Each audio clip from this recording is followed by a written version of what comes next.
Well, hello, everyone. My name is Dr. Simon Samoji, and I hold the Arrell Chair in the Business of Food at the University of Guelph. And along with my colleague, Dr. Maria Corradini, who holds the Arrell Chair in Food Quality, also at the University of Guelph, welcome to our inaugural Arrell Food Business and Technology Forum. The theme of our 2-hour event today will be smart retailing in the food industry. And we have a great group of panelists from around the world in industry and in academia who will be discussing the topic from the perspective of their work. I would like to begin by acknowledging the Indigenous peoples who have lived and worked here the longest. I'm talking to you today from the ancestral lands of the Haudenosaunee and Treaty lands and territories of the Mississaugas of the Credit. These are part of Turtle Island, covered by the Dish with One Spoon Treaty that reminds us all to share the bounty of the land with one another. We pay our respects to the many First Nations, Métis and Inuit people in Canada and abroad who work and learn with us here today. So this is the running of the forum that Maria and I have been planning for over a year. Back in 2019, we planned to have this event run face-to-face in a one-day format, but unfortunately, we know why that did not happen. We also hope to host this forum each year on a topic related to food business and technology over a one-day format, hopefully face-to-face, and hopefully in 2022. So right at the end of today, we're going to ask you to think up some topics that you might find interesting for our event, or topics or themes you might find interesting for our event in 2022. So hold on to that. So now I'm going to hand it over to Maria. Thank you, Simon. Good afternoon, everyone. To start with this forum, we would like to get an understanding of what industry you are joining us from. So a poll question will come up on your screen. So please provide us some feedback on that.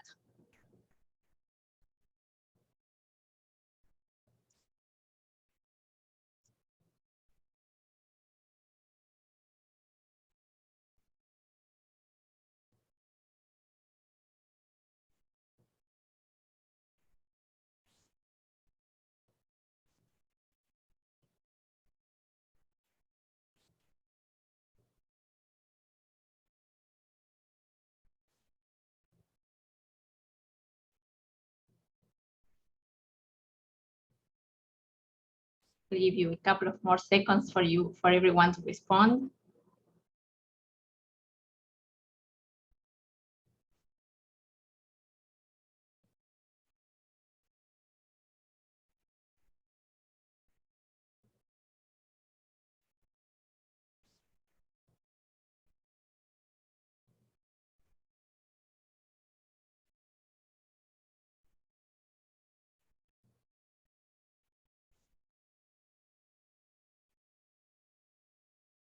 We should be getting the results quite soon.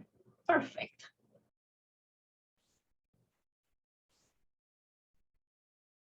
Thank you very much for answering. We are glad to see a broad participation from different areas of our community. As Simon mentioned before, this event topic is smart retailing. Therefore, we will also like to get some feedback from you on what you know about the smart retailing. So we are going to ask you to interact a little bit with us using the chat box and provide us with a word or a phrase that comes to mind when you think about the smart retailing.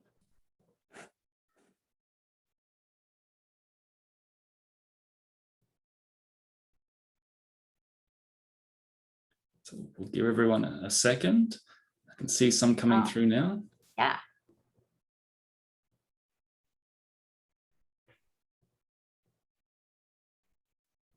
Blockchain. Oh.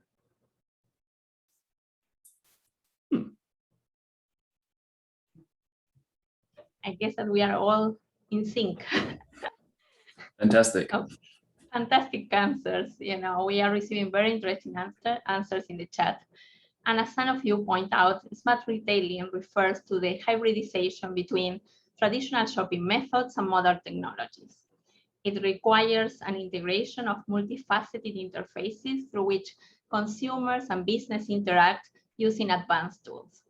Some of this technology, we have seen it already in stores and is clear and evident to us, such as, for example, a self-checkout station. Others, we are increasingly seeing them or will see in the future, such as handheld or mobile applications during purchasing at the point of sale, or even interactive and digitized labeling.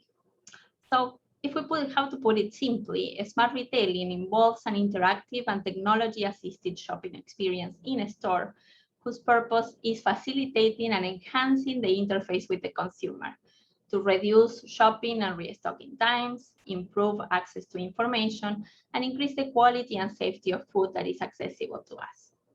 So today we'll be discussing some of these technologies and their business application, including talking about their impact on consumers.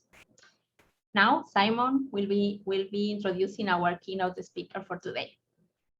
Well, thank you very much, Maria.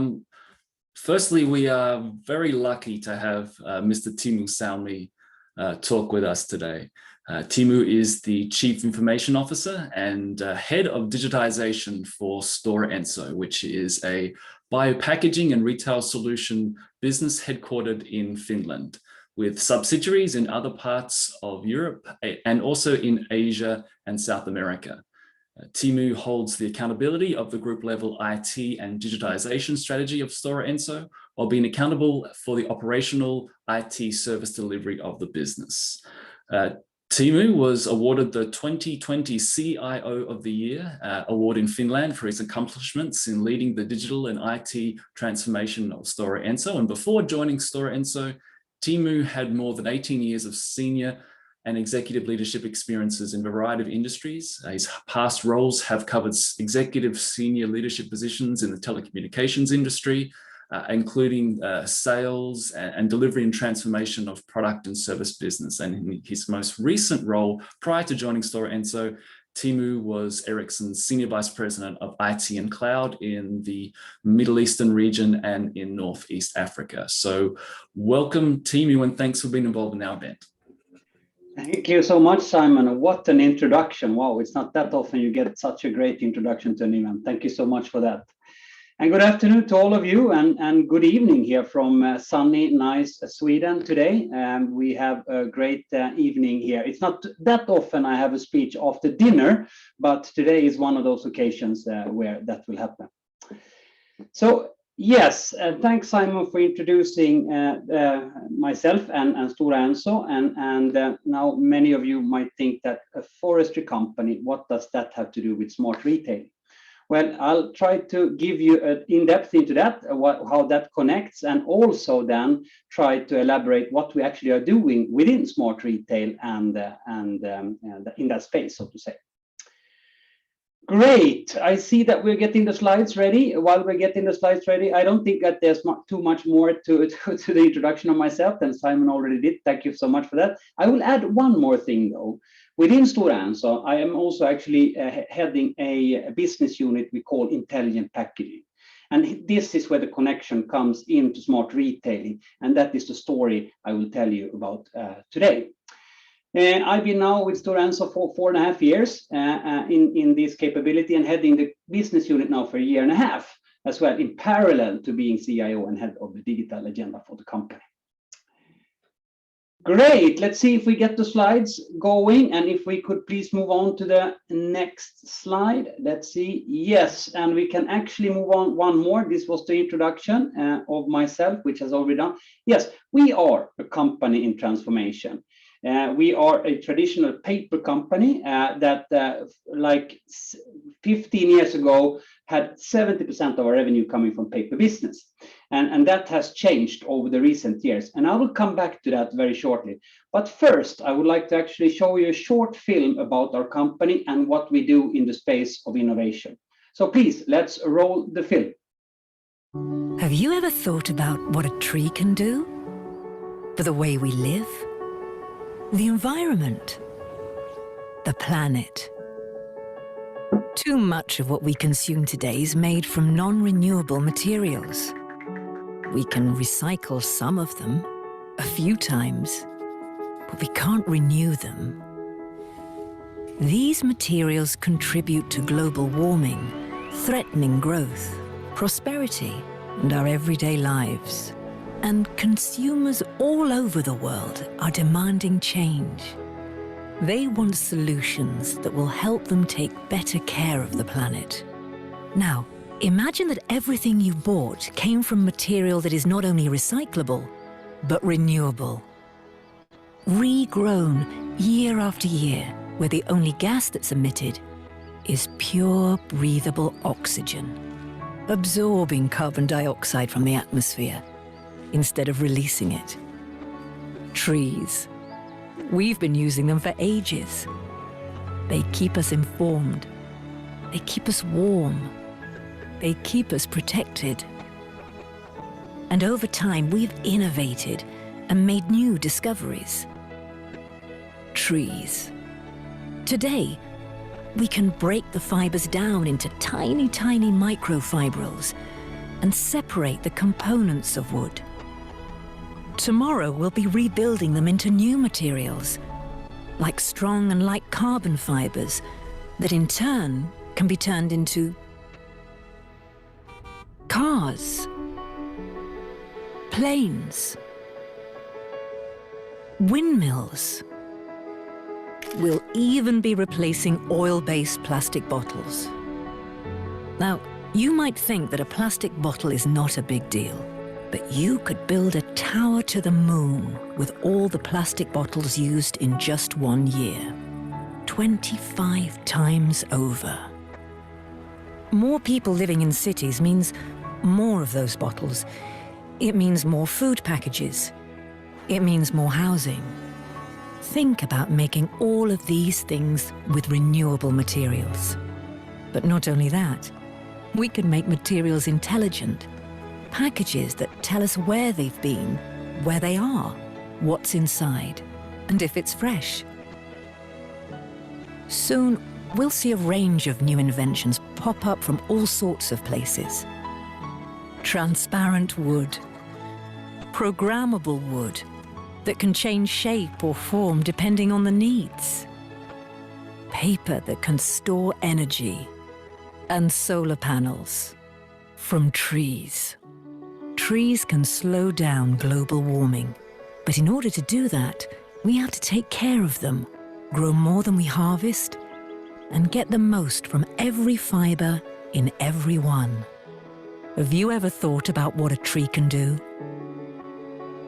We do, all the time. Stora Enso, the renewable materials company. Yes, so the Renewable Materials Company, that's what we are calling ourselves. And of course, that is because everything that we do in our products comes from the tree. So we truly believe that everything that's made with fossil-based material today can be made from a tree tomorrow. And I want to say that all the things that you saw in this short film, they are not just dreams. We have all of that. All of those solutions are already developed and we are scaling them up. As recent as yesterday, we communicated a partnership with a bottling company who will now start making bottles out of tree fiber, where we are supplying that to them. So this is happening. This is truly happening, answering up to all these mega trends that we have in the world right now. Now, Stora Enso, for you in the North America, Canada and US might not know us so well. So let me give you a bit of a context. We are a 9 billion euro company. We employ some 23,000 employees, very Europe-centric. And we have some production in Asia and China as well. We produce everything that can be made from a tree: paper, packaging, wood classic sawn, houses from tree, construction material from tree. And our sales is roughly 70% in Europe, 20% in Asia, 9% in North America, and the rest in South America. So North American market for us is growing, but it's still fairly small market for us. So if we continue to the next slide, please, I'll talk a little bit about our transformation journey. I said that back in 2006, we were considered to be a paper company. Some 70% of our sales came from paper, and we all know what's happening to the paper industry and what has happened the last 10, 15 years due to, I should say, the digitalization. Usually you say thanks to the digitalization, but here we have to say due to digitalization, our business in paper has plunged. And it's nothing that's hitting Stora Enso in particular, it's an industrial decline that's been happening over the past years. And if you see our sales from 2006 to 2018 in paper went from 70% to 29% of our total revenue. And now, unfortunately, we just the other month in April, we communicated that we will shut down yet another 2 paper mills. So in 2022, we will have sales from paper on single-digit level from a total revenue perspective. So this has, of course, put an enormous pressure on us as a company to drive our transformation agenda and find new product solutions and services to complement the loss of paper. And throughout this period, we have not lost revenue or top line. We have been innovating new products and solutions. And we have a target of having 15% of our revenue every year coming from new products or solutions or services. And now, of course, you ask yourself, what's a new product and solution or service? Well, it's something that has not been on our income statements longer than 3 years. So when it's 4 years on the income statement as a product or a service, then it's old and not counted anymore as a new service. So you can see our development here. We've been on single digits so far, but we are highly focused on having a growth of 15% of new services and products in our portfolio. So of course, like I said, this has been driving our transformation agenda. So if we go to the next slide, please. I will talk a little bit about one particular part, the function I'm heading, intelligent packaging. So we go to the next slide. We started some 5-6 years ago about thinking about how can we want to replace fossil-based materials in the world. And if you look at one specific market, which is very much plastic-based, is the RFID industry. RFID tags today are mainly used and made out of plastics. And we found there that we will now start innovating and finding solutions how we can create RFID tags that are sustainable and made from non-fossil-based material. It took us 2-3 years to develop that product, and now we have the 2 last years been scaling up that those products that we have in that segment, and our sales are actually growing very nicely, and we have now come up with a sustainable alternative to the traditional plastic-based RFID market. With the RFID tag as a base, we have also then looked at how can we actually utilize the RFID technology to enable other business models. And there we were experimenting a couple of years as well. And now we have found a very nice niche where we are seeing that there's not so much competition and quite poor technology development, and that's in the smart retail segment. So we developed a solution called Selfly Store, and Selfly Store is what I'm going to tell you a little bit more about today, what that is.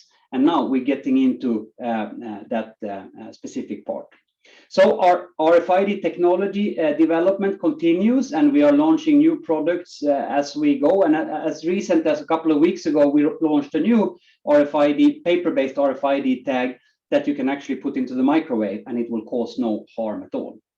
And interesting to note is that our RFID tags, they are actually biodegradable and recyclable, and the only ones that are certified for that in the world. So if we continue to the next slide, please. Here you can see actually a snapshot from our production entity where you actually produce these RFID tags on paper rolls, where we actually print the antenna on the paper rolls. And if we click one more, you can see that it's fairly small machinery and equipment you need to have in order to create these RFID tags. This production unit we have developed in Finland, in the city of Tampere, where we today have this machine rolling with the capacity of producing over 700 million antennas a year. So if we go to the next slide, please. This is the traditional RFID tag. To the left-hand side, you have a lot of different 6 layers and a release liner made out of different plastic components. We have made it possible to take out many of the layers and only have a 3-layered approach to our RFID tag, and it's purely based out of paper with the printed antenna on top of it. So it has a unique sustainability agenda. There's no other tag that is recyclable and biodegradable, and it has the same reliability, performance, and cost as the plastic-based RFID tags. And now, of course, many of the legislation is changing in many parts of the world. I can't talk so much about North America, but in Europe there is now a single plastic ban coming into play. Of course, also then forcing industries to change, including the RFID industry. And there we are well placed with our paper-based RFID tag. If we go to the next slide, please. So here we have it, why Eco RFID, sustainability benefits, I've talked about it, no plastic, low carbon footprint, clean and green manufacturing. You saw the machinery that we had, that I showed you. It's actually in a fairly small, it's only 50 square meters where we have our factory where we produce this.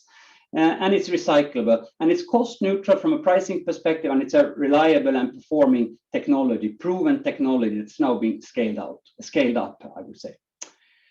So if we then go to the Selfly store and look at how we then have used this RFID tag to enable other business models, please, let's go to the next slide. And one more, please. I'll tell you a little bit about that. You know that there are a lot of trends happening now in retail markets, some of them actually fueled by the COVID situation and driving transformation even faster than before. Stores are becoming experience hub. Traditional stores have incorporated new concepts and new technologies to provide better customer experience to all customer groups. And also retail now is starting to leverage the power of data, and also connecting, of course, all the goods and items that are being sold. I mean, this has been going on for a lot in the fashion apparel industry already. I mean, there's many apparel chains that already have connected their stores with the help of RFID and RFID tags in clothing, for instance, as paper hangers, right? And that has been available for a long time already. That is now we see happening in other industries as well, where retail is taking off from a smart perspective. And then micro stores located at new locations, conveniently along customer existing journey and footprints. We see small micro markets starting up based on our technology close to where people live. Many times connected to smart and intelligent supply chain as well, where you have the last mile delivery of your, for instance, internet purchasing to a smart box connected to these smart retail shops. So we see communities, smart hub communities being built up in closer proximity to where people live. We don't think that this smart retail solution that we have will overtake the big wholesale, but it will be a great complement with convenience close to where you live. And also, of course, offering a 24/7 ability to get the goods that you need. If we continue to the next slide, please.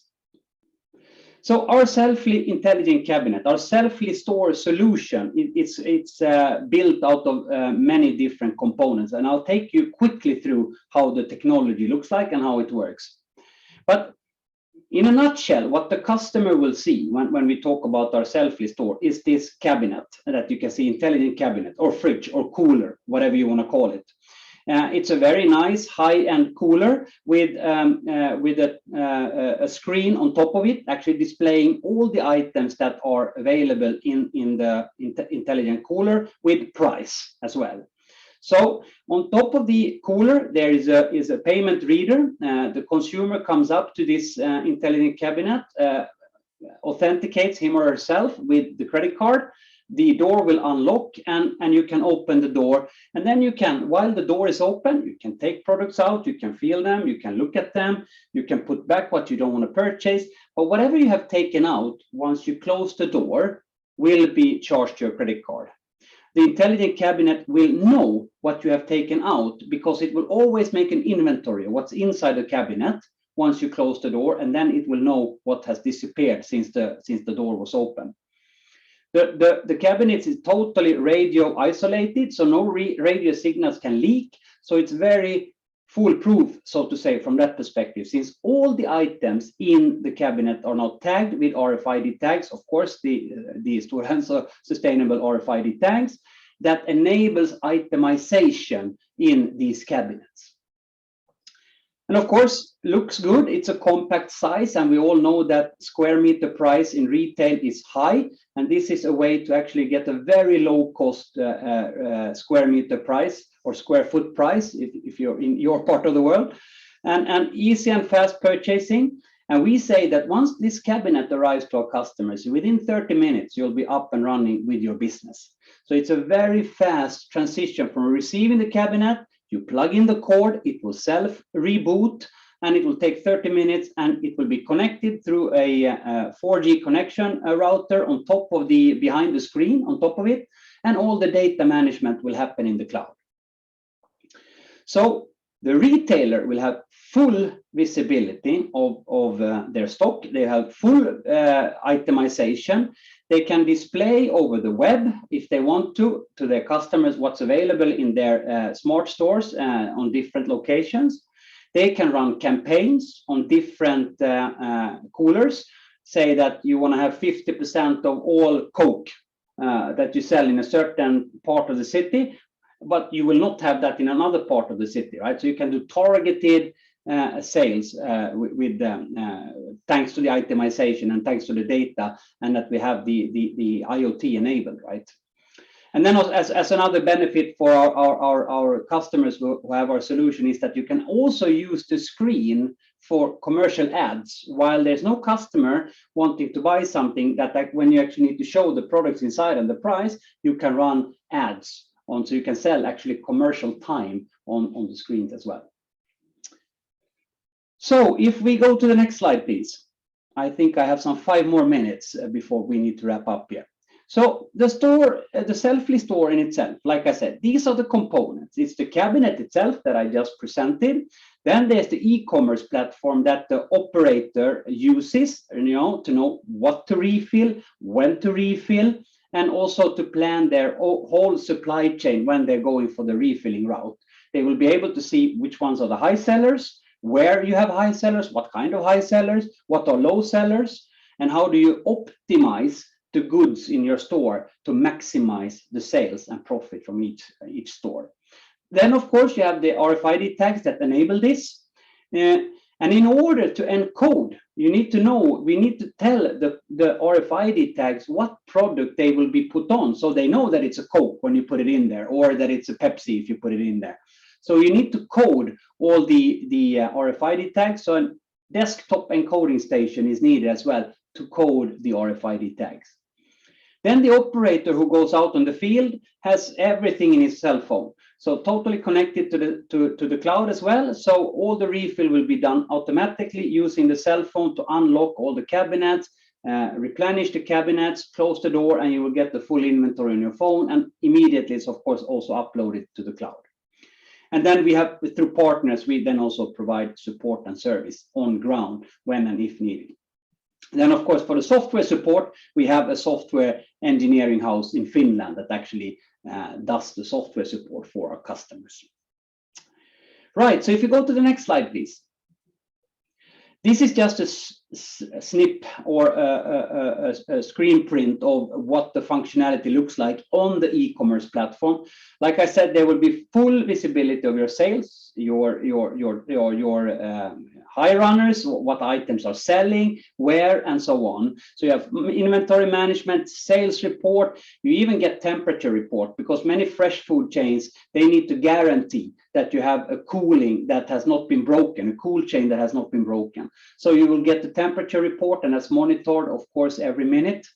And then you can run the advertisements, as I talked about, and so on and so on. And finally, I would like to say that the data that we have in the cloud can be, of course, through standard APIs downloaded to your local ERP systems or whatever for our operators or customers to integrate the data into their own legacy IT platform. Right, if we go to the next slide, and we're coming to the end of the presentation here. Just to show you a little bit about the use cases that we have. To the far left here, you see one of our customers in Finland that has opened totally automated stores with our solution, the cabinets. They have now opened 6 stores, and every shop has roughly 8 to 10 cabinets. And the cabinets, then you have a dairy section, you have a meat section, and you have a cheese section, and you have a soft drink section, and so on and so on. So it's kind of a normal store, but the thing is, it's totally automated, available 24/7, and it's digitally managed. So we see that concept picking up very quickly in Europe. And then in the middle top, you see typical another customer use case at the gate at the airport, right? You want to grab something quick before you board your plane. And another segment that is growing very nicely for us is the leisure, which you see top right. Typically paddle centers, if you play paddle tennis, you know, these centers have also realized that they can actually do renting of their paddle tennis rackets with our solution. We enable the rackets with a RFID chip. You can actually pull it out, and after you play it, you put it back in again. And so there's a rental solution as well available in the solution that we have. And then, of course, hotels is also something that we see growing quite nicely, replacing a lot of the mini bar that you have in room with maybe having a couple of cabinets in corridor instead. Right, so if we continue to the next slide, please. I think we are spot on time. I have 30 seconds according to my clock left, and now I think it's time for questions. So Simon, please, over to you. Thank you very much, Teemu. Very, very enlightening presentation. I've learned a lot. So as you said, we're going to go into a period of question time. Sure. So if you're in the audience, type some questions into the chat box in the bottom right-hand corner of the screen. We'll try to get to as many of them as possible in the next 10, 15 minutes or so. But I'll start the questions, Teemu. You talked a lot about the transition of Stora Enso from a paper and wood bulk manufacturing company into a company focused on innovation, focused on new product development. The examples of the new packaging, the RFID tags that are biodegradable, recyclable, and also into the self-lease stores, which is a big departure. And to me, that sounds like there's been a massive investment in R&D in Stora Enso. Would you be able to share some of the ideas behind Stora Enso's R&D strategy as a whole, as a company? Yeah, and I think in our industry, we are the company that spends most on R&D out of all our competitors. Let me take one practical example, how we work with digitalization. I think that is because, when I started, we set sail on creating a process for how to drive digital innovation within the company. We are a very traditional company. We're over 700 years old, and we come from traditional manufacturing. How do you make sure you enable a culture, a way of working, a way of thinking, where you work with fast and fast innovation, where you actually are allowed to fail, and that's a good thing. So we started something called a DigiFund. So DigiFund, we set aside 10 million euro every year for digital innovation. So anyone in the company, any one of our 23,000 employees can come with an idea and say, hey, I want to test this. As long as it's containing new digital technology, it has some kind of business value, and we have not tested it before, we usually grant the money to do a very fast proof of concept. And then, of course, we also make sure that the person who is the initiator of the idea gets time to run this proof of concept through. And then we scale up when and if it is becoming, so to say, something that we see really is scalable and gives us good benefit on company level. So now we've been running this for 4 years, and we have over 100 ideas that we have materialized. And now we're scaling up this year 23 different solutions across our factories, across our sales organization globally. So you have to run it from a culture and leadership perspective, really make sure that you enable and set aside funding, competence, and make sure that people are supported to actually apply and work with innovation. Thank you, Timmy. Very, very interesting strategy. So I think we'll move over to some of the questions from the audience. I'm just browsing through them now. Here we have one question that relates to Selfly. Yeah. How do you prevent tampering with product if consumers can browse and return? Right. Well, first of all, for safety and hygienic reasons, you cannot return any of the goods. So once you have closed the door and whatever you have taken out, you cannot, put back into the cooler. That's well, you can put it back, but you won't get the refund. The only way to get the refund is to call the service center, and they will refund you if you have a faulty product or whatever, right?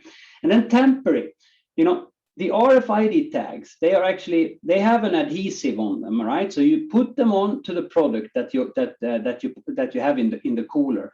And if you try to take the RFID tag off, since they're paper-based, they very easily, when you start tampering with them, they break. And if you break the antenna, well, then the cooler will not recognize it anymore, and it's a sold product, right? Mm-hmm. So tampering for us has not been a major issue with this technology. It's actually proven very safe from that perspective. Very interesting. We'll go off to a little bit about the RFID tags that you mentioned there. Yes. So as you probably know, RFID tags are used in livestock tracing. Yeah. Could there be a gate-to-gate or a farm-to-fork component here for steak and other traceability applications for other food products? Yeah, absolutely. I think, if we just think about RFID as a technology, it's nothing new. It's been around since the 70s, 80s, right? And they are both passive and active RFID solutions. Now, we work with a passive solution. We don't manufacture any active RFID antennas, and our tags that we have to remember. So the passive ones, they have to be activated by power somehow, right? Usually when you send signals from readers somewhere in a warehouse or at the gate, like you say, when you pass a gate, the reader sends a signal and the antennas respond with the power that they get, right? So, but of course, active RFIDs, they can be used, and passive as well in many use cases, right? So for sure, there are RFID cases from food to fork. Yeah, exactly. Okay, I think we're used to going to a department store or some other type of store and taking the tags, or someone walking out with a product and you can hear the alarm go off. But I think you mentioned that the traceability angle of what RFID can do, combined with, say, a recyclable, biodegradable angle, rather than those big, thick plastic things that we're used to. Yeah. So obviously, it's a Selfly, and that sort of technology is a new type of thinking for many consumers who are used to going to a store and getting product off shelves and queuing up at a checkout. Particularly now that we're having to isolate a little bit. And I can see that, that aspects of the chain are being taken, or the food supply chain are being taken out. So do you think there's this future idea of RFID and selfless stores will require a new set of skills and mentality in society and the workforce? Well, I mean, we can just look at ourselves, right? Myself, I like convenience, right?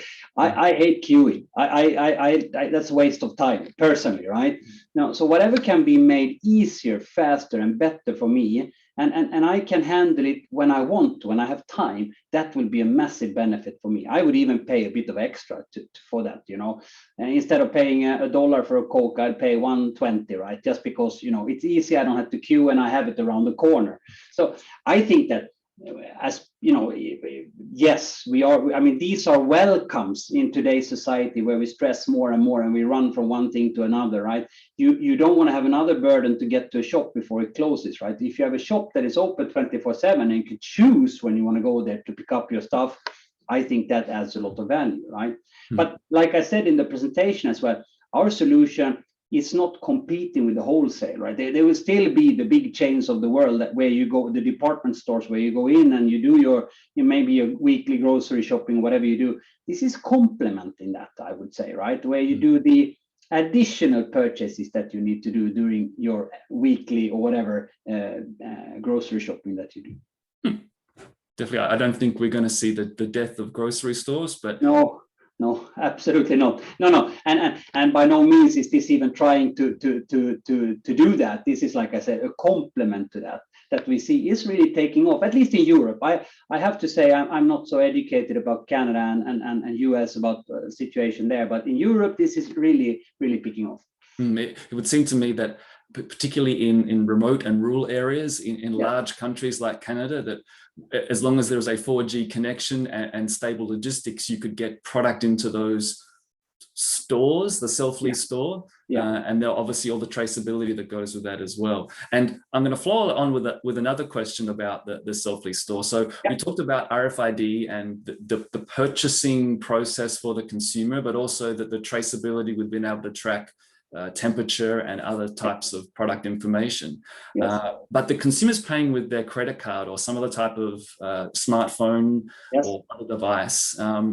Is it possible to then collect information about the consumer and their preferences and frequency of purchase and those types of things?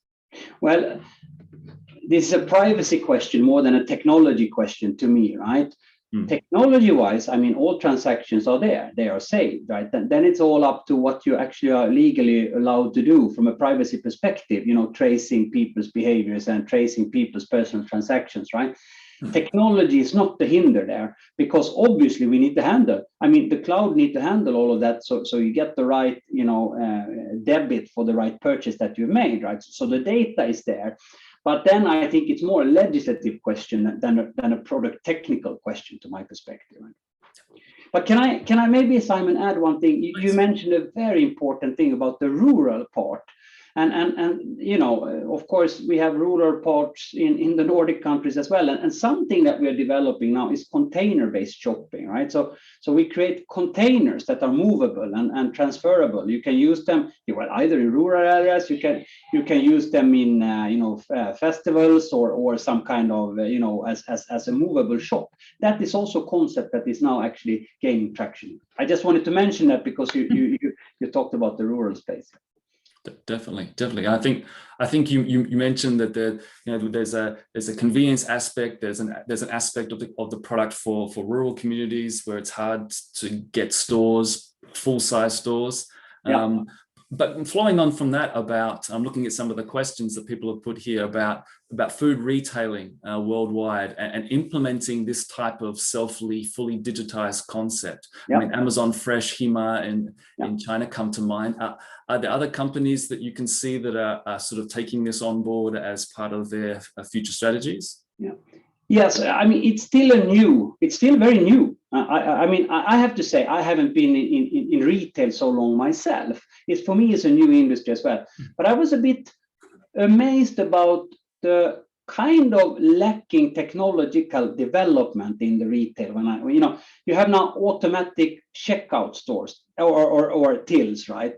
That is very new in this industry. And when you think about it, the technology development in other industries have gone way faster, right? I mean, robots, for instance, for paper production, we've had for 40, 50 years, right? If we just think about it. So I was amazed how little technical development there has been in this area, right? So I think also the retail chains are now considering. We see that in our discussions with them, and the ones that pick up are usually startups, right? They start with no legacy. They come in and say, "Hey, this is a cool idea. We are now gonna set up a solution for food at work," and then they get money, they get funding, and they go massive, right? So that picks up quite a lot. The big chains, they're a bit reluctant. Maybe they are too well off today. So the innovation spirit is not maybe always there, but we do get traction. We have now a couple of chains in the Nordics that wants to try our solution and are piloting already, right? So slowly but surely, yes. Okay. Thank you, Tim. I think I'm going to finish off with one very quick last question in the last 2 minutes we've got left. You've talked about Selfly, you've talked about biodegradable RFID tags. What's going to be the Selfly 2.0 or the your RFID 2.0? What's coming in the future? Well, first of all, I think that there's still something that needs to be innovated. And even though we're printing the antenna on it, there's metal in the antenna, right? Now, this is a challenge for all of us. I'm not an engineer, but how can we still make the tags even more sustainable? I mean, using less metal, but also how can we make communication work without metal? You know, think about that. I'm more than eager to listen and happy to keep on innovating on that topic. That's something that we need to continuously work with. Now we've taken away a lot of the kind of the bulk of the RFID tag, but at the end of the day, it's about the chip there and the antenna that needs to get the signal to activate the chip and send back, you know, the content of the chip to the reader. That's how you today create the intelligence, right? But that is, you know, something that we should continue to innovate on. Not an easy one, that I can say for sure. Definitely. We'll look out for that one in the future. But with that, I wanted to thank you very much, Teemu, for your time, particularly considering it's your evening, I think, where you are in Stockholm. 20 past 8 now, yes, PM. 20 past 8. So we'll let you go, and thank you very much for coming and joining us today at our forum, and we'll look forward to talking soon. So thank you so much, and have a great rest of the day as well. Thank you. Thank you. So with that, I hope Teemu's presentation discussion was interesting. I know I found it enlightening. So now we're going to move on to our next panelist, and I'm going to hand it over to Maria. So take it away, Maria. Thank you so much, Simon. The great presentation from Teemu and the feedback that you had provided us in the chat that included target marketing, consumer focus, knowing your consumers, big data, call attention and provided evidence that smart retailing requires a concerted use of different technologies to effectively interact with the consumer and acquire, process, store, and share data to facilitate and ensure adoption. Therefore, in the remaining part of this forum, we will hear from 3 exceptional experts that have been working on several aspects of this challenge. I will briefly present them. They will provide a short presentation on their topics of expertise. And once the presentations are over, we will open the floor to the audience again for questions using the Q&A tool. And we will try to get as many as possible. So among our experts, we are going to have Dr. Lily Herr from the University of Massachusetts at Amherst, Dr. Kimberly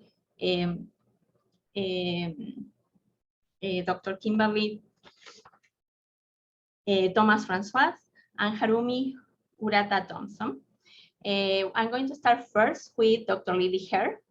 She is an associate professor of food science at the University of Massachusetts Amherst and director of the Raman IR and X-ray fluorescence spectroscopy core facility at UMass Amherst as well.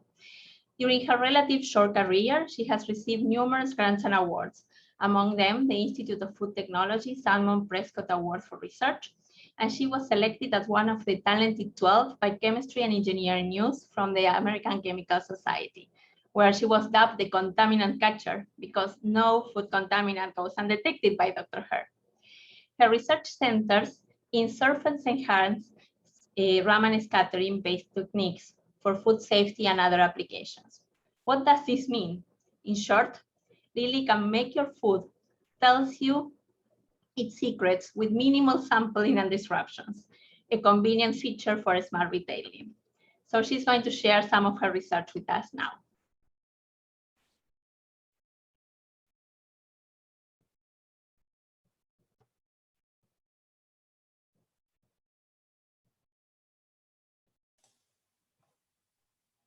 Good afternoon, everyone. Thanks for the introduction, Maria.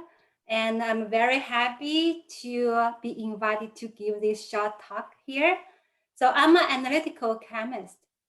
I had no idea about smart retailing until Maria introduced that concept to me and make me really to think about what kind of techniques I'm using right now could be potentially used for the future of smart retailing. So in my lab, we have mostly used these 3 techniques: Raman, infrared, and X-ray fluorescence spectroscopy. For my own research, I mostly use these kind of a benchtop large microscopic type of machine for the contaminant analysis, their behavior analysis. But we do have some small portable and handheld instrument that I think that may be more fit for the smart retailing application. So first, I want to introduce what is Raman spectroscopy. Raman spectroscopy uses a laser light to shoot at a sample, so it is non-destructive or non-invasive technique.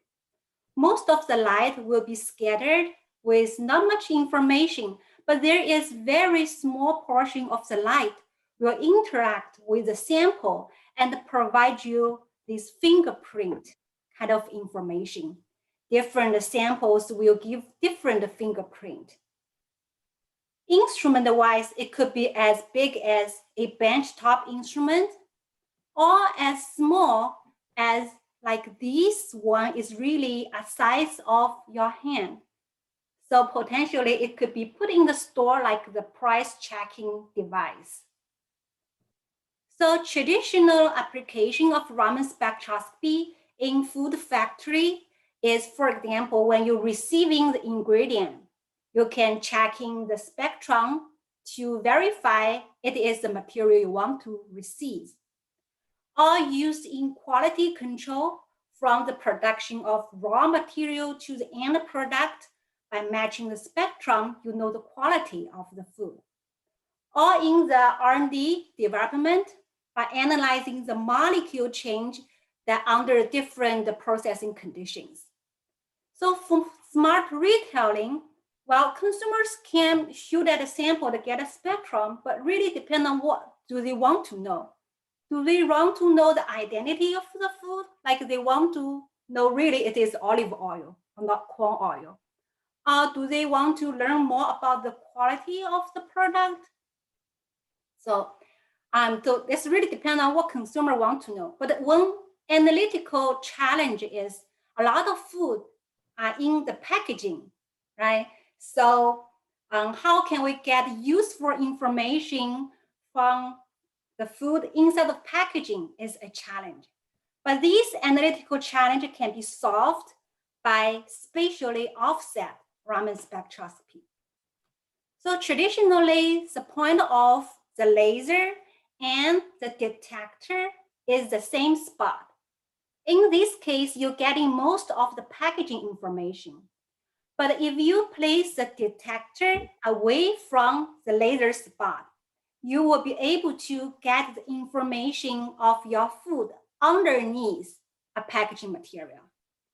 So this is not our data. This is from another research group that they show how to detect sugars under this packaging material. However, another limitation for Raman spectroscopy is the signal is quite weak.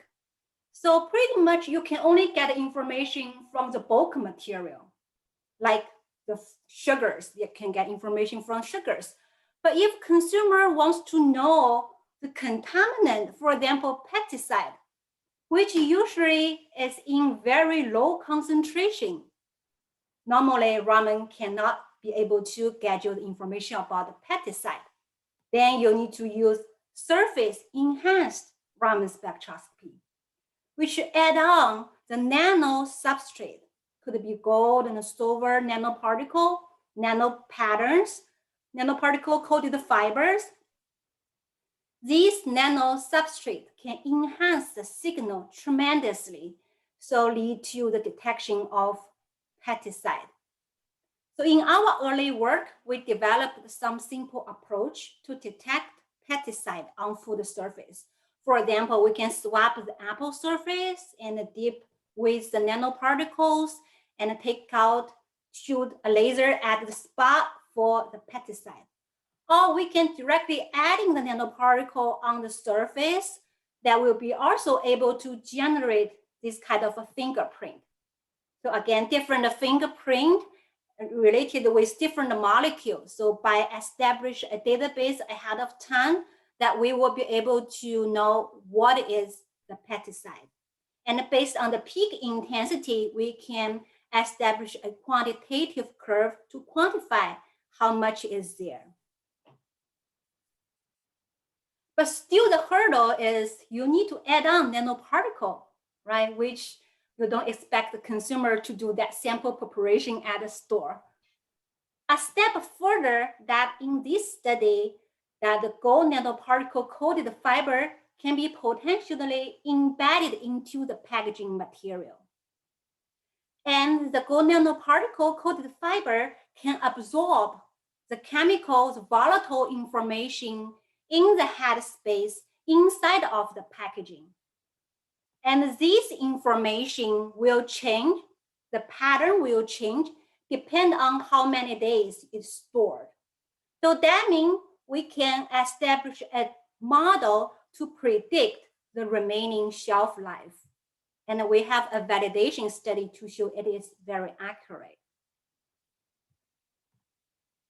So another technique, X-ray fluorescence spectroscopy, similarly is another non-destructive method. It uses X-ray to shoot at a sample, and you're getting a fingerprint information of mineral profile. So for the ramen, it's fingerprinting of molecules. For XRF, it's fingerprinting of the minerals. And here we had a small study with ginseng herb corporations, which we use this technique to differentiate the ginsengs from the US, Wisconsin, and other locations, other countries, based on the assumption that the soil, the fertilizer used in different locations will impact the mineral profile of the final ginseng product. So that it can be used for the application of authenticity and the traceability. Another snapshot of our project is we developed a chemically modified chip. So this chip not only can capture bacteria, but also enhance its visibility under a low magnification microscope, including a smartphone with an adapter. But still, I would say this is still very early, far away from smart retailing because it involves some sample preparation, maybe more suitable for the factory or at-home testing. So overall, I can see smart retailing is really an integration of a variety of effort. So as an analytical chemist, my role is the sensor, one area of the sensor development. I really want the information coming from a consumer perspective to guide us what kind of information they really want to know so that we can develop the techniques to better meet their requirement for the future of smart retailing. Thank you very much. Thank you so much, Lily. I'm glad to know that I inspired to think a little bit about other applications, despite the amazing amount that you have presented to us today in a snapshot. So now we are going to move on to hear from Dr. Kimberly Thomas-Francois, who is currently a postdoctoral research fellow at Lane School of Business and Economics at the University of Guelph. Kimberly has been engaged in multidisciplinary research work in management, food supply, and value chain, with particularly attention to customer engagement, service leadership, governance, and engaged in entrepreneurship. Kimberly is currently the PI on a Shake Inside brand, investigating Canadian consumers and industry perceptions of a smart food retailer. In her presentation, she will cover part of this research.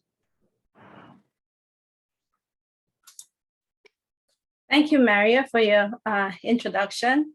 It is indeed a pleasure. Thank you so much for this opportunity to present the work that we have been doing over last few years or last 2 years. I'm also very privileged to have worked with Dr. Simon Somogyi, who is the Arrell Chair in the business of food, and he's also a professor at the School of Hospitality and Tourism, Food and Tourism Management. With our recent funding of the SHUG grant, we have also been able to engage highly qualified personnel in the person of Ali Reza, who has been able to do some great research work with us as we continue to observe this phenomenon. Pre-COVID-19, when we started this research, we observed in the literature that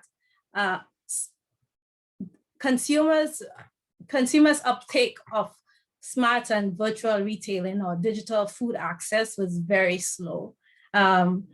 We also observed in the industry that it was so in Canada. And as a result, we were able to launch a survey of a representative sample of over 1,060 research participants.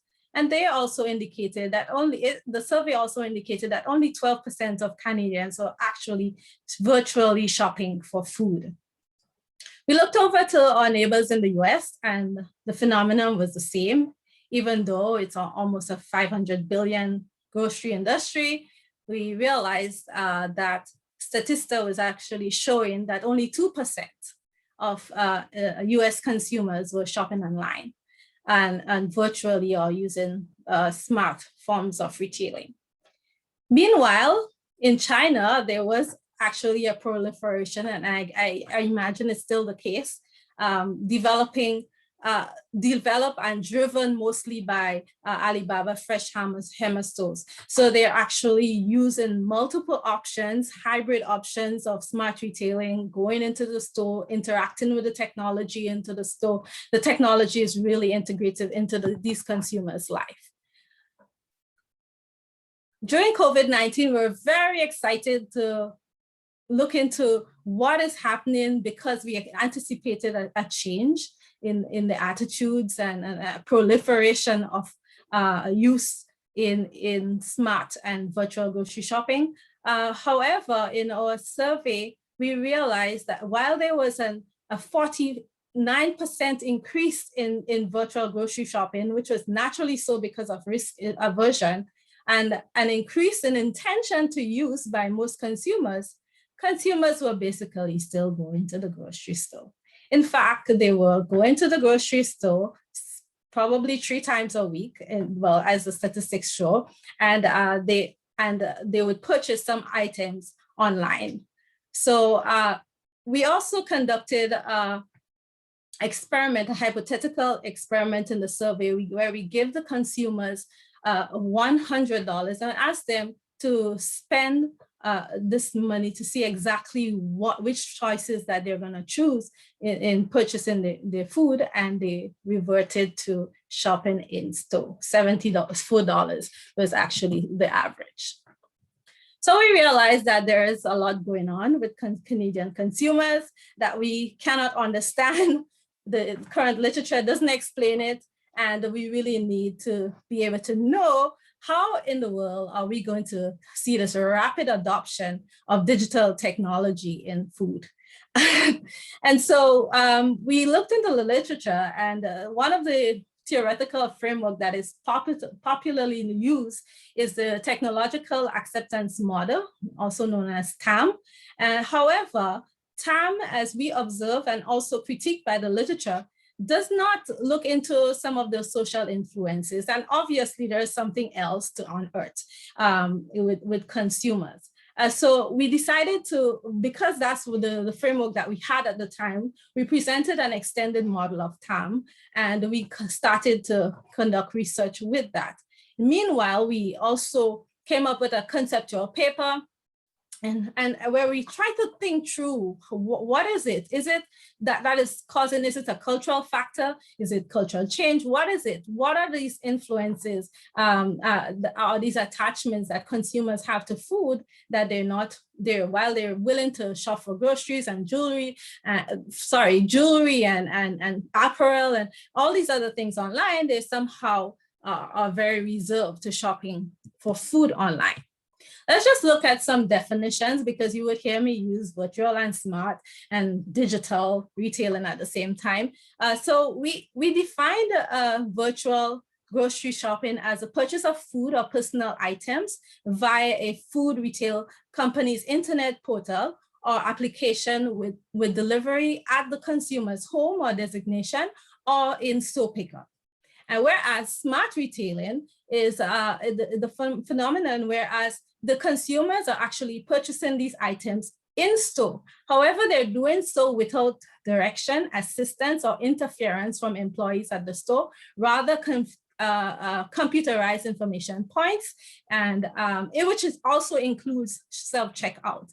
And of course, mobile checkout as well. And as we heard earlier with Timu, with the use of RFID and other AI technologies. So we decided to pursue to see who are these consumers, if we can understand a lot more about them, who are these consumers that are in the Canadian market, and what are their perception towards smart and virtual retailing. And we were able to measure or segment them based on the attitudes and in the intention to adopt smart and virtual retailing. And we were able to find that there are 4 distinct categories or segments of consumers. The enthusiasts, which is the star at the top, they actually had extremely high attitudes towards smart grocery shopping, and also extremely high intention. The potential, on the other hand, which represent the majority of the representative population, 40%, they had above average high intention as well as high attitudes towards smart grocery shopping. But there was a very unique group of consumers who we described them, characterized them as the fence sitters. And they actually had high attitudes towards it. Oh yes, this is good. But on the other hand, they had very low intentions to adopt. And of course, the traditionalists, oh, you just leave me to do the things the way I'm doing it. So they had low attitudes and also low intention. Since the most widely dispersed type of smart retailing in Canada is actually self-checkout, we try to use it as a marker to determine how are these consumers in the different segments behaving when it comes to self-checkout. And so we were able to find, on average, when enthusiasts go to the store, they would shop 50% of the times they would use the self-checkout machine. The potentials were just under that for 46%, while the fence sitters 37% of the times. And I guess the traditionalists, it had to be something really urgent. So they were at 31%. And this actually validates that the characters that we're describing in these segments, it actually validated them and helped us to understand much more about them. Just some more insights on who are these segments. So we noticed that enthusiasts are extremely highly educated, and they have college level, graduate level, and above of education, while this was much less the case for the traditionalists. The enthusiasts, lots of them, 74% of them, they actually resided in urban core and suburban, the larger cities. The traditionalists as well, but in a less percentage. And we also noticed that 53.5% of the enthusiasts had higher income levels, above $50,000 and over. Much less so the traditionalists. The other very interesting finding was that the largest group of consumers who were considered enthusiasts were actually between the ages of 35 and 44 years, while the potentials were 25 to 35 years. So this is very exciting. It says that we are actually going to see some higher acceptance rates of adoption in the future, because this is our generation to come. Much less so, obviously, fence sitters, 55 to 64, and then the traditionalists. We also noted that these enthusiasts and potentials were also married people. Most of them were married people, and so we suspected that they needed convenience, and they're actually very time poor. So using a multi-parameter path analysis, structural equation modeling, we were able to measure all 4 groups to see how they respond and how they are different. But this model here only shows the general model for all groups of consumers. What I would like to point out here that we found, which really tells us that there's a lot more that we need to study, is that the technology being easy to use does not drive intention. It does not drive a certain behavior.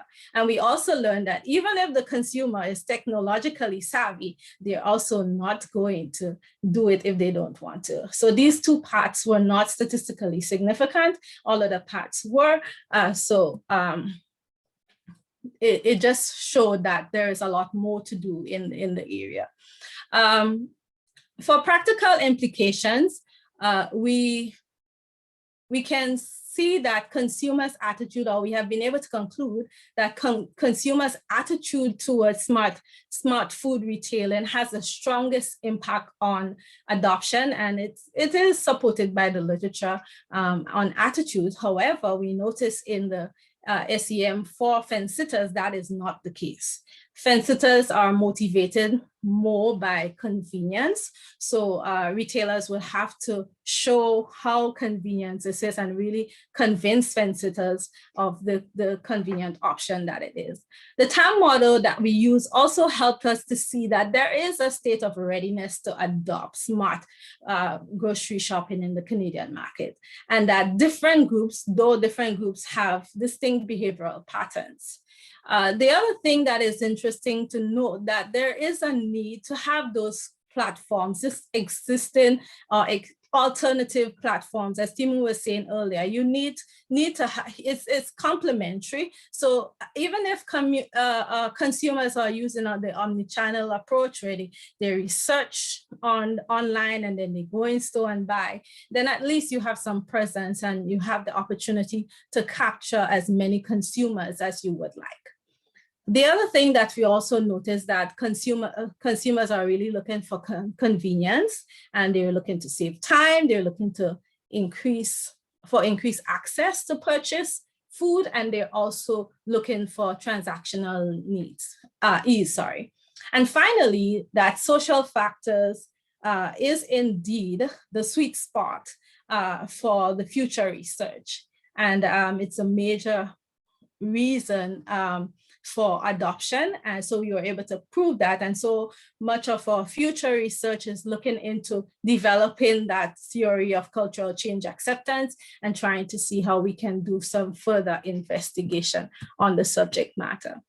Just a bit of advice for the retailers. If you're going to target the market, I would say go with the enthusiasts based on the research findings, and of course the potential. So the enthusiasts, they're only 23% of the population using statistical inferences, and potentials are actually 40%. So that's over 60% of the population who are getting ready to adopt these autonomous forms of grocery shopping. And I would say thank you at this point and turn over to Maria. Thank you. Thank you so much, Kim, for that thorough presentation. And it's always nice to box yourself into a category.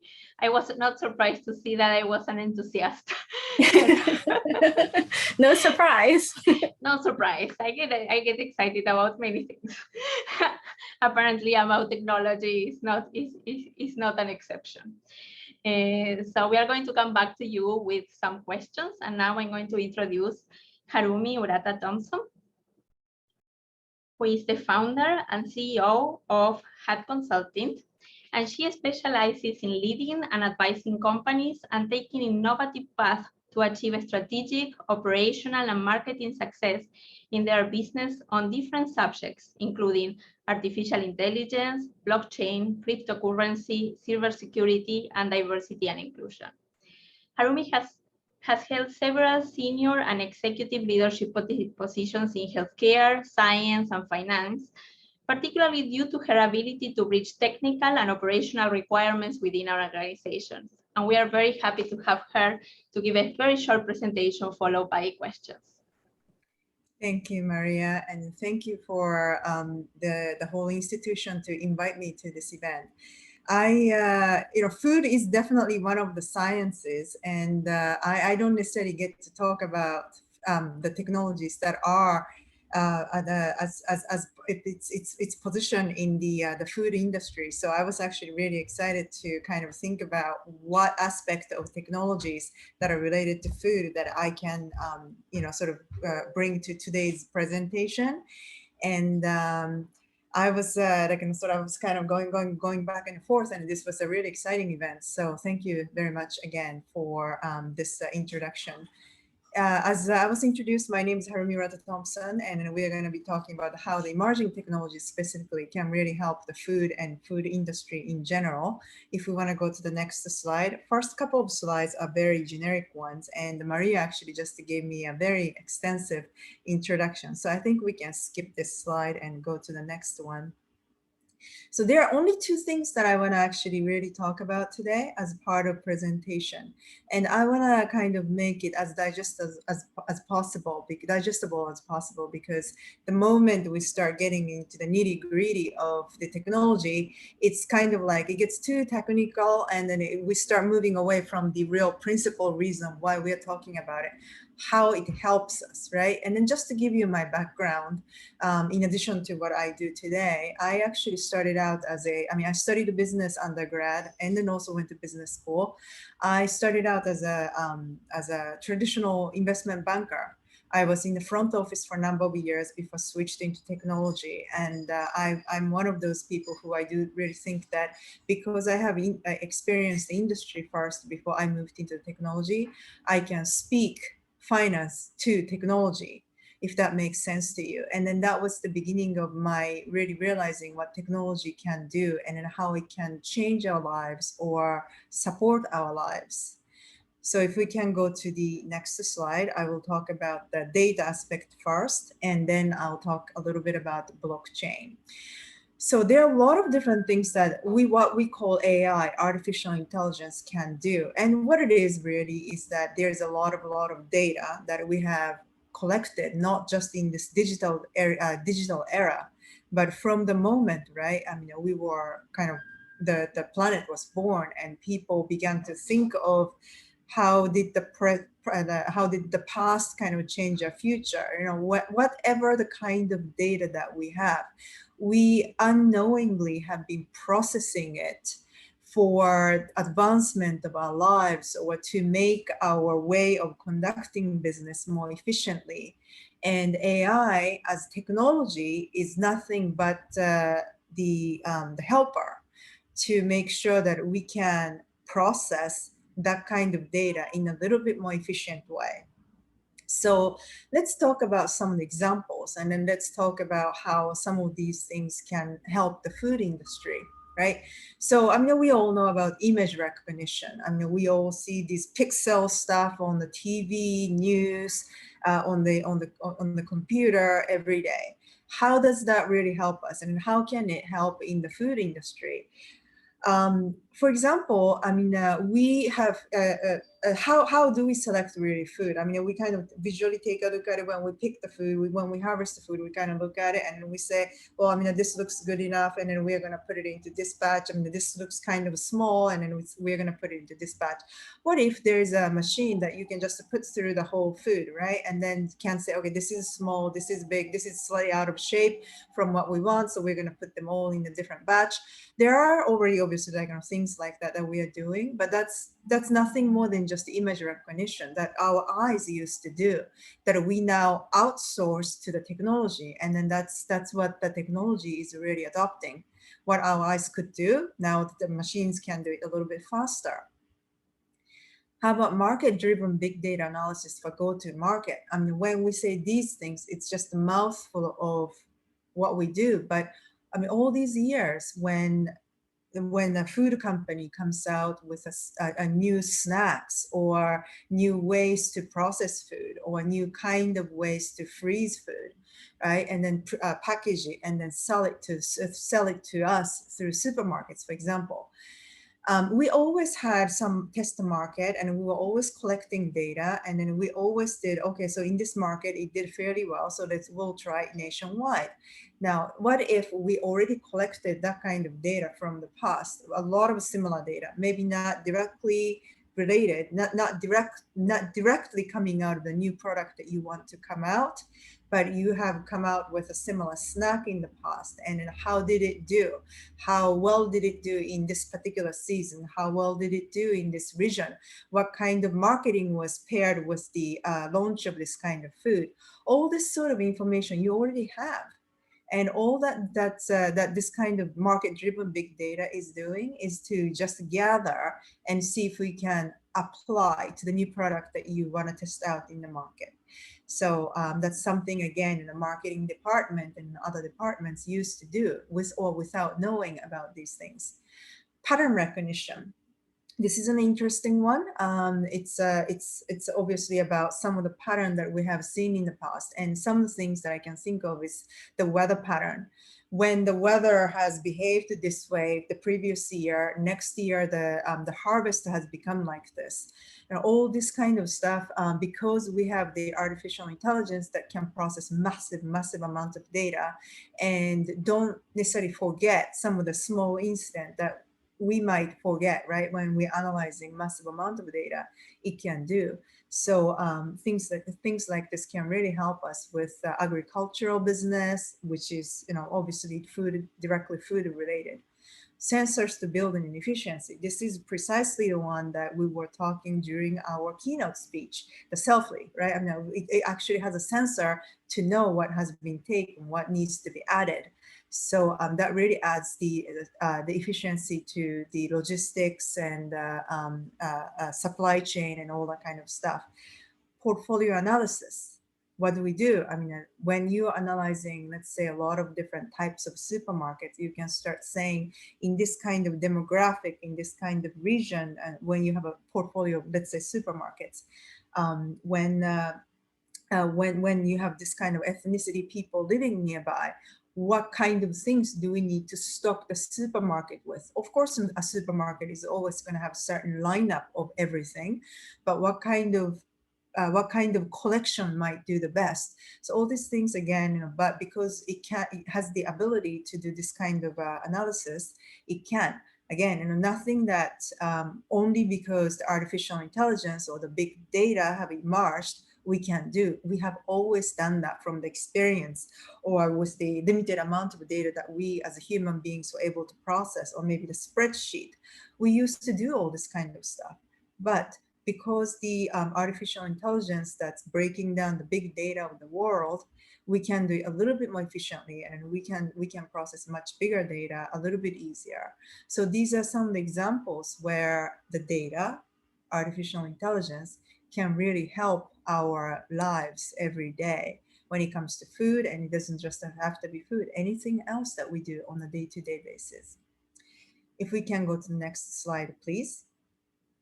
So I'm going to talk a little bit about distributed ledger technology, and then I will tell you why this is relevant for the food industry. But first of all, we kind of very just casually say distributed ledger technology, blockchain, and then whatever other chains that are out there.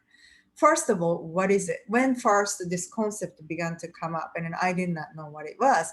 Of course, like what we always do, I went into internet, which is another great technology that we can always leverage on day-to-day basis, to just look up what it was.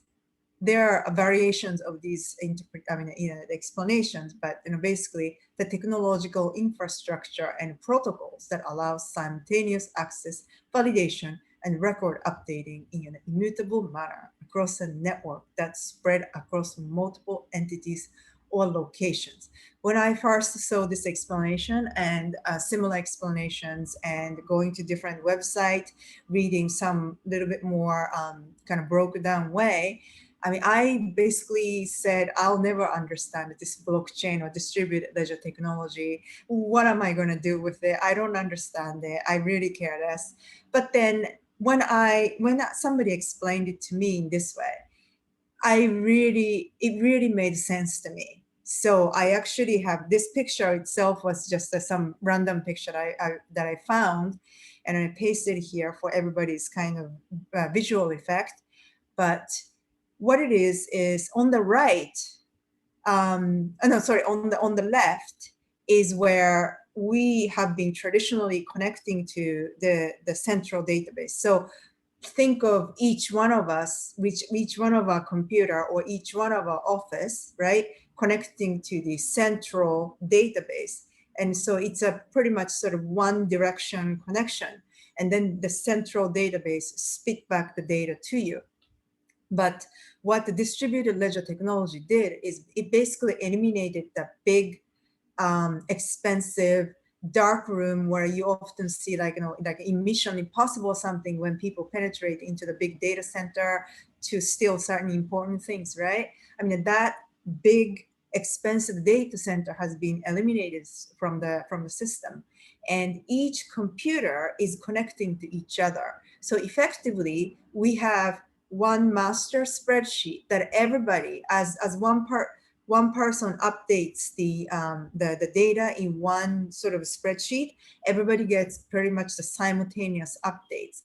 So think of this using like sharing a Google Sheet or something like that with a bunch of other people, right? I mean, a Google Sheet, database, spreadsheet that is shared simultaneously by a lot of different people, and it gets the update. And so it's very difficult to make a change, there's no one person who can make a change without being noticed, because that gets recorded immediately. And everybody knows what you did or what somebody else did in terms of getting the update. So this is what the distributed ledger technology is all about. It's a very modern way of keeping a spreadsheet database. And you eliminated the central location to kind of host that in the process of getting to this technology. So how does this really help us in the food industry? So I do have a couple of examples that I like to talk about. Because I'm in the fintech industry right now, I'll use the fintech example, but which is not really a most sort of like a useful way or efficient way, or this is why something like a distributed ledger technology helps us. But I think one of the first, if not the first way the blockchain was used, distributed ledger technology was used in the food industry was Orange. Out of Florida, when they shipped out the oranges, they actually used the blockchain to pay that orange price.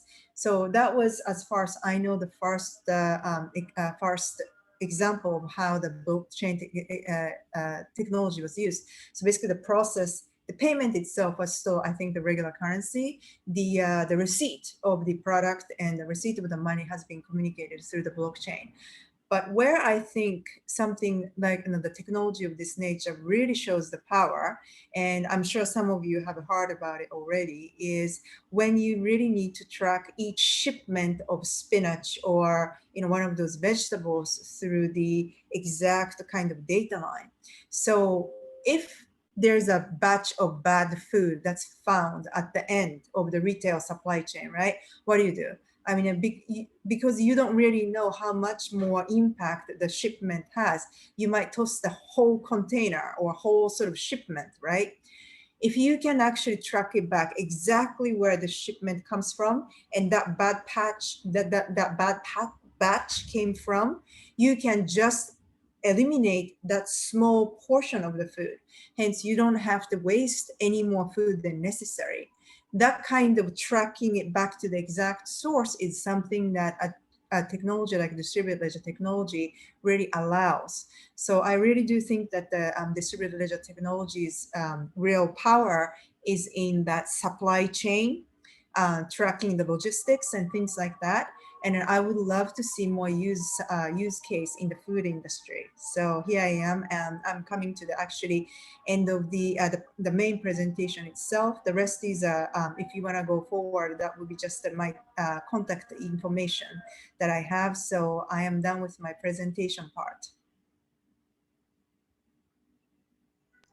Thank you so much, Harumi. I know that all the three speakers have made a wonderful job trying to distill a lot of information about their expertise into this. I was particularly happy to see the example of weather forecasting, since that was one of my first research projects, bringing weather forecasting data analysis into microbial contamination forecasting Yeah. of foods. Absolutely. So thank you so much, the three of us, for trying to distill all your expertise into 10 minutes. I think that you did an amazing job. So I think that now we can move to some questions from the audience. I will start by asking one question to each of you as the questions keep on trickling in. So for Lizzie, well, you showed us spectral data. I guess that many people will not find that very easy to elucidate and understand. So what do you think that are the major hurdles for the consumer to properly make sense of this data, and how can we help them to overcome those hurdles? Yeah, that's a great question. So I don't think consumer needed to understand the spectrum data.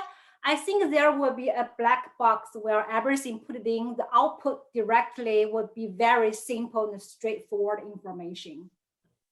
Yeah, and I think that you can create that kind of bridge for them. So now, instead of having the spectral data or a complex visualization, you just have on go or no go or something like that.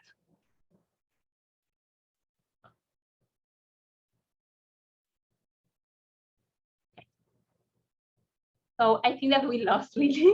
No. So let's move to Kim. We got a really nice question from the audience about elderly demographics and using a smart retailer.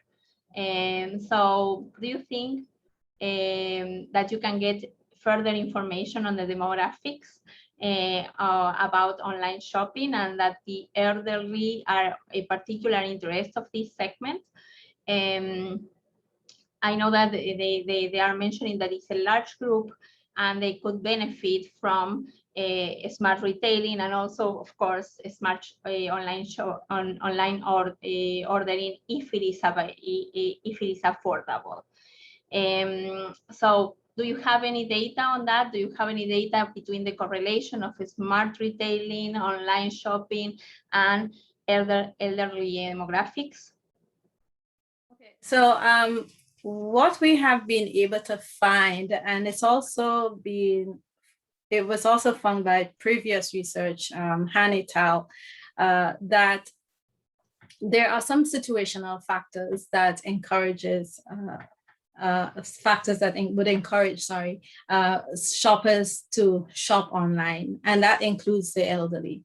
So from qualitative research that we have done, and citing one of the respondents, one of the respondents, she said her parents for years have been using Grocery Gateway from Longo's supermarket, and it was more or less catered to them. They actually struggled to, set up, enlarge the infrastructure so that they can cater to the COVID-19 rush. But they were actually servicing that target group for quite a while, providing their groceries. We have not seen elderly very active in smart retailing. And most of them, like we see in the research, they fall within the traditionalist segment of the group. But when they have these very unique situations where they cannot go to the supermarket, these situational factors, they do rely on smart virtual retailing, or that is shopping online, and they have been active participants in the market. Yeah, I think that a wonderful contribution of your research is having that category. So you now can devise strategies in order to migrate from one group to the other, I guess. Yeah, and the interesting thing is that now retailers have the opportunity to cater to these groups. So they can cater to situational factors because they come in pregnancy, they come with families having large families with large family. And so it allows grocery stores to target these specific groups based on what they're looking for and actually have them use the various options for smart and or digitalized access of food. So we have plenty of questions now from the audience. So I'm going to move to the questions from the audience for Harumi. Can you provide other examples of how blockchain technology can be applied to supply chain issues that are common in food manufacturing? Absolutely. So another thing that I was actually thinking about as I was actually reading that question is, so for example, I'll just use a fair trade coffee. I mean, we as consumers, I mean, we have to take it for granted when the coffee shops or the markets tell you that these are fair trade coffee. We really have no way of knowing that. But what if somebody actually come out with a product where you can actually track from the from the barcode or something that actually will tell you this coffee comes from a very small family in I don't know, an XYZ country in South America, and we guarantee because like this product is made by the third party who has nothing to do with all these big supplier, right? So those things. Tracking is one of the expertise or the real sort of cup of tea things that a blockchain technology can do. So any place where you really want to know the truth, if suppliers is telling me the truth, or if this can we actually trace it back to the source. I mean, whenever that kind of question sort of creeps into your mind, that's when I think a technology like blockchain really can help you, because that's going to be its immutable truth that is coming through the system. So that will be one example that immediately came to my mind. Yeah, exactly. I think that authenticity issues, traceability, tracking, is something that is going to keep on having a much more predominance for the use of distributed ledgers. So Lily, this is a fantastic question, in my opinion. So the audience wants to know if governments are adopting spectral technologies to identify food fraud and mislabeling. And what are the limitations in order to do that and make it feasible? Yes, the short answer is yes. So yeah, I do see it's coming more from the FDA or other government regulations are seeking for those portable and handheld device-based technology to do a quick authenticity or mislabeling kind of test. And the limitation is depending on the, I would say, the adulteration degree, right? So oftentimes, if it's 100% mislabeled, adulterated, it's very easy to detect as long as you have established database. But if it's adulterated at a certain percentage, so that really required the sensitivity on the instrument and the method you used. Yeah, I think that, finding that balance is something that every researcher strives for, cheap, good, accurate, trying to hit all those things is quite a challenge, and all of us are working on to that. So, yeah. So, Kim, in terms of the retailers, what do you think that is the major hurdle that they face in order to incorporate the technologies that we have discussed and the ones that are coming forward into their daily operations? So one of the main challenge with the smart and virtual retailing, and I think it answers why it's so slow in progress, is it's very capital intensive. And it also would require new skills and new skill sets in workers, etc. So retailers are recognizing that it is important to have the options for convenience and to make sure that they keep every possible dollar coming in, because the margins in grocery stores are actually very slim, 3% 3 to 2% margins. And so they have to manage and balance it, customer service versus giving them all the best of all conveniences for the various segments of consumers. And so from the consumer perspective, I think that is a major barrier, the investment that is required. Thank you.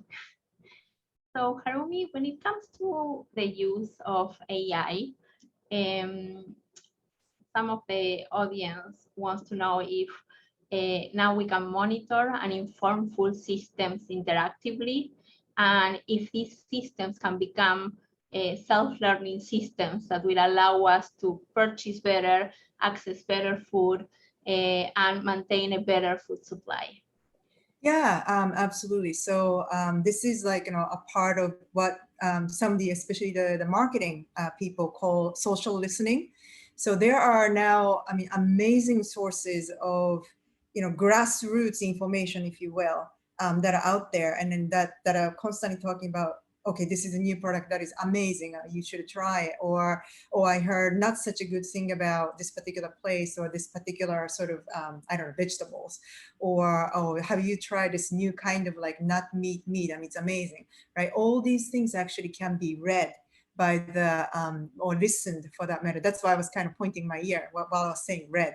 Yeah, it can be listened by the artificial intelligence and kind of digested so that by the time the information reaches us, if you are using one of those products that does the social listening and then kind of massage all the data, we actually can see whether or not you trust it, right? Because there might be a lot of noises that are going through the system. So you have to use your own judgment. But there are a lot of like an artificial intelligence technologies and products out there that are kind of collating this kind of inputs from the market. Now, like I said, you have to figure out what are the noises that are put in, because there might be some people who are deliberately putting a bomb into the, right, the social media site and website, and there might be somebody who are compromising certain sites and whatnot. So the people who create that kind of product have to be aware of the ways to eliminate these noises. Or it might be also on the user's side to take it with a grain of salt, for lack of better words. All these things are needed, but compared with the time when we did not have time to process that kind of information, again, we do have a mechanics to do it, and we have a way to read them. So yes, absolutely we do. The problem is going to be on the user side if there's some kind of problem. Yeah, I can imagine that we are receiving a lot of this data. Most of this data is unstructured and difficult to sieve from, but new text mining approaches might help in order to do that efficiently, and that will get us there. Yeah. Yeah. So Lily, can you explain a little bit the role of non-invasive reporting on quality in informing decisions at the supply chain? Do you think that it's easy to translate, this kind of information into, for example, changing the price of a food dynamically, or modifying a distribution order of things and the logistics attached to distribution of foods, as Harumi has presented? Do you think that this is feasible, or there are still ways to go in order to get the spectral data and immediately rerouting things? Yeah, that's a very good question. At the grocery stores, we all notice when the price is close to the expiry date, they will get a discount, right? So from the store perspective, if the store knows accurately how many remaining shelf life a product is, so that can help them to set up the dynamic pricing. So that, I think, it would be a good application. But for the others, as I said, they are still very early in the development, because there are some sample preparation step needs to be considered as a big hurdle for smart retailing. But if all those analytical hurdle has been solved, we'll be able to provide more information on the product quality, safety, identity to the consumers. And also it depends on what kind of exactly information the consumer wants, right? If they want this kind of information, we can definitely develop the techniques for that kind of needs. Thank you, Lily. So, Kim, to what extent are factors at play, such as getting out of the house and seeing people, or depending on seeing and touching to determine quality, can affect the progress of this kind of technology? Well, come on, we have all been through COVID, and I think we would all admit that going to the supermarket, whether we interacted with consumers or other consumers or not, was a social event. And so obviously it does play a role in consumers somewhat rejecting the technology. And also we have found that consumers would want to touch. They want to make sure that this is a product that I want. They want to taste even. They want to feel certain products, especially the perishable products. And so what we suspected, although we did not pick up specifically that is the purpose of them going into store to get perishable products, but they were actually going once. So we suspect that they have been going into the store just to pick up their produce. Even though they were buying some packaged items online, they were going to pick up their fresh produce in store. And yeah, I think I lost my other trend of thought that I wanted to add. But yeah, so obviously that these factors, and I don't know how we're going to get past it, because consumers complain of, ordering products and not getting what they actually ordered, or the quality of the products that they got. Products might have been replaced because the one that they ordered was not available, and so they have been very unhappy. And so it gives that level of control to be in store, to be able to pick up exactly what you're looking for. That was a perfect segue, because the next question from the audience is about COVID, and actually they would like to know how, and it's a question for the three of us. So they want to know how these trends will be affected by the pandemic, if there's going to be a speed up post-COVID, or if COVID is a non-issue for any of these trends and technologies that you are proposing. And if these trends are going to be similar in Canada, other G8 countries, and other regions. So I don't know if Harumi wants to start with this. Sure. And I say absolutely yes, it's going to accelerate. I mean, I'm going to use the cliche phrase that has been used many, many times in our past, which is the necessity is the mother of the invention. So I mean, as we got into this unprecedented lockdown, and we still are, I mean, the economy is opening up, but still we are kind of at home. And a lot of us, not necessarily just in food, but every industry that you perform, we were all forced to do things a little bit differently from before.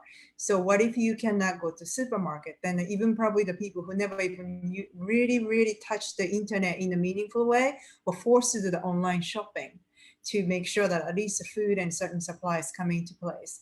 And that brings a lot of different challenges too. I mean, if you were stepping out to get some supplies every day, what do you do? I mean, if that was something to get the food going, like, and if you are, let's say if you were using like an outside, some kind of like you were relying on something that doesn't naturally come to home, then what did you do? So all that necessity would only accelerate the use of different things. And I don't think any of us took the time like 1,000 years ago and tried to figure out the way to do things just from the nature. That's not reality. So the next place where you can go is how can we use what we think we have today and then improve it, or to go to a slightly different direction. So I'm not giving a specific example because nothing comes to my mind immediately, but other than a lot more people forced to do online shopping, that itself is, I'm not necessarily going to say it's an improvement, but a change of life. And then I think that happened worldwide. So absolutely 100% yes to this question from me. Thank you, Harumi. What about you, Lily?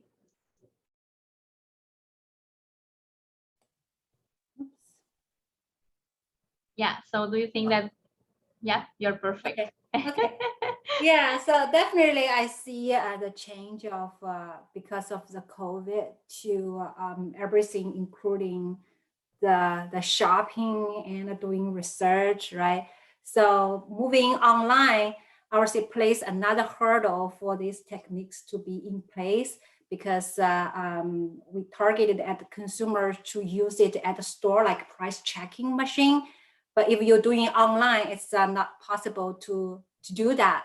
But that could place an opportunity for the grocery store manager or whatever factory transportation, from that point of view, that they may apply these techniques to get more information to supply good quality and safety food to the consumers. Fantastic. So basically you see a transition to the retailer instead of to the consumer. Right. Kim, any final words about COVID? Absolutely. I think a lot of this is going to change as we've seen the population who are more favorable to these ways of the new modalities. They are younger.